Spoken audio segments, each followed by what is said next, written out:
नमस्कार. आज तुमच्यासाठी एकदम भन्नाट टॉपिक आणलाय. त्याचं नाव आहे वर्क अवर्स कॅल्क्युलेशन. कळलं? वर्क अवर कॅल्क्युलेशन म्हणजे काय की आपण एक्सेल वरती हे सर्व कॅल्क्युलेशन तुम्ही जो जॉब करतायत, किती वेळ ओव्हर टाइम करतायत, पूर्ण महिनाभराचं कॅल्क्युलेशन आपण एकाच सीटमध्ये एकाच ठिकाणी आणि एकाच टॉपिकवर हे सर्व शिकणार आहोत फक्त 5 मिनिटात. सूरज पासून तर दर्शन पर्यंत हे सर्व नावं घेतलेत मी. आता या नावांमध्ये मी डे सुद्धा ना वेगवेगळे घेतलेत, म्हणजे मंडे पासून तर फ्रायडे पर्यंत घेऊन टाकलेत. म्हणजे प्रत्येकाच्या वेगवेगळ्या दिवसाचं घेतलेलं आहे. तुम्ही तसं वाटलं असेल तर तुम्हाला तुम्ही ते मंडेचे सर्वांचे घेऊ शकतात की आता इथे मंडे घेतलाय तर मग आपण खाली मंडेच पाहिजे, इथे पण आपण मंडेच टाकू शकतो. ओके, आणि दोघांना ट्रॅक करून घ्या आणि सगळं मंडेच येणार.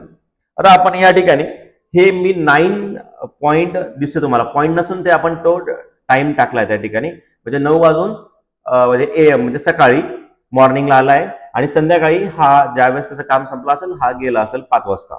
ओके, मग आता आपण याचे टोटल वर्क अवर्स कसे काढायचे ते बघूया. Is equal to out time वर क्लिक करा, मायनस इन टाइम.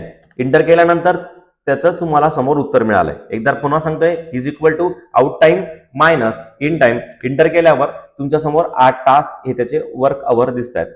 काहींचे 9 तास आलेत, काहींचे 7 तास आलेत, किंवा तो त्या दिवशी लवकर गेला असेल. Lunch time. लंच टाइम म्हणजे काय, तो त्यांना कामगारांना एकच तास दिला असतो जेवणासाठी, म्हणून त्याला लंच टाइम म्हटलंय. आणि ओव्हर टाइम, प्रत्येकाचा वेगवेगळा ओव्हर टाइम येऊ शकतो, तर आपल्या हाताने आपण आपलं टाईप करायचं आहे. आता टाईप करायचा कसा सर, तर 1 पॉइंट आपण असं ते मी समोर तुम्हाला टाईप केलं तुम्हाला दिसत असेल.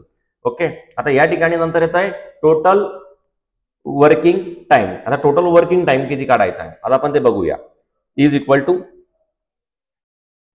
वर्क अवर्स, त्यातून पहिले लंच टाइम मायनस करूया, मायनस लंच टाइम आणि प्लस त्याने ओव्हर टाइम जो केला येतो इंटर केला ते सारखं झालंय, कारण की 1 तास त्याच्यात मायनस गेलाय आणि 1 तास ऍड पण झालाय.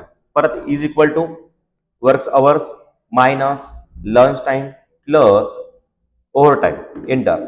हे बघा 10 तास त्या ठिकाणी आलाय आणि ह्या ठिकाणी डबल क्लिक केलं किंवा ट्रॅक केलं तर तुम्हाला बाकीच्यांचे उत्तर मिळतात.